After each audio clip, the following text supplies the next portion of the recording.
अजब रमा राघवची जोडी। मी माझ्या मुलासारख्या असलेल्या दिराला सांगितलंस, पण वचन मोडणाऱ्या राघवशी मला काहीच बोलायचं नाही। वहिनी आई, अगं मला तुझ्याविषयी आदर किंवा प्रेम नाहीये म्हणून मी नाही ते वचन मोडलं। कारण होतं त्या मागे। कोणतं कारण? त्या मुलीने बुरळ पडलं हे? असं काही झालेलं नाहीये वहिनी। अगं रमा आधार म्हणून बघते माझ्याकडे, तिच्या आयुष्यातला एकमेव आनंद आहे मी। तो मी नाही तिच्यापासून हिरावून घेऊ शकत।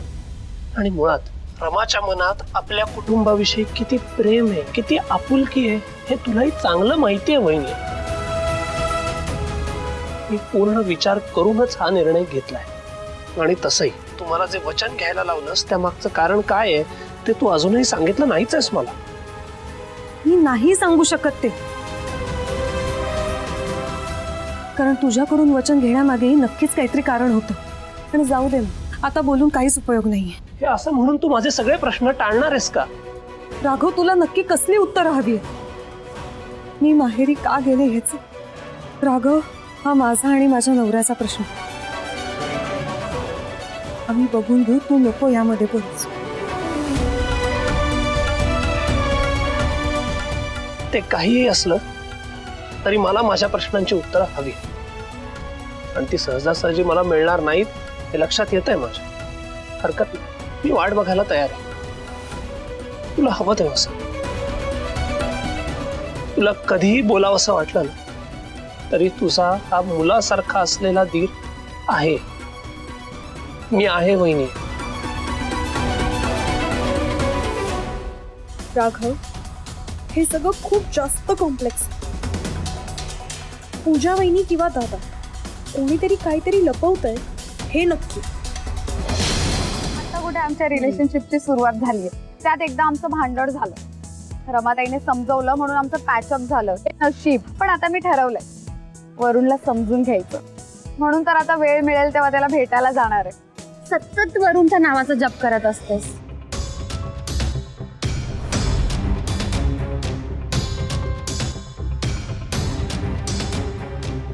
आरुषी, भेटवते। सोड। हे सगळे असे माझ्याकडे का बघतायत? हे माझ्याबद्दल बोलतायत का? सोड ग, टपोरी मुलं असतील, जस्ट इग्नोर देम। हो, बरं मला सांग, वरुणला कधी भेटवणार आहेस? अगं आज वरुण आणि मी भेटणार नाही होत, पण उद्या तो मला पिक करायला येईल ना तेव्हा मी तुला भेटवते, ओके?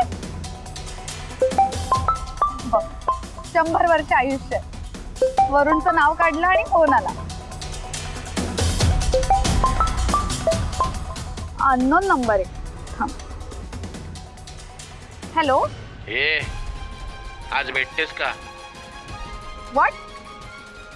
कोण बोलताय? आरुषी ना, ये भेटायला।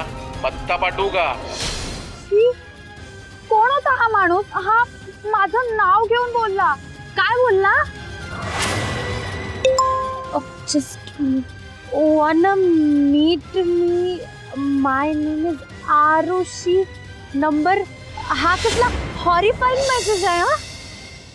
फोनवर सुद्धा कोणीतरी असंच काहीतरी बोललं।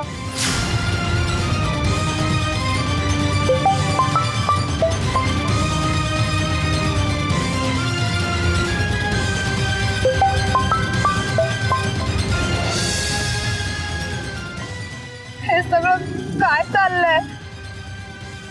तुझं ना बहुतेक सोशल मीडिया अकाउंट हॅक झालाय, त्यामुळे असं घाणेरडं काहीतरी लिहून ना तुझा नंबर व्हायरल केलाय। रमा, चा वहिनी आईला गंभीर काही झालं नाहीये हे कळल्यावर माझा जीव भांड्यात पडला।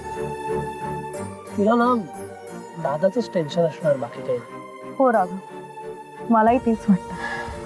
बहिणी आईंना ना हे सगळं आधीपासूनच माहीत असणार, आणि त्यांनी हे सगळं त्यांच्या मनात साठवून ठेवलं असणार।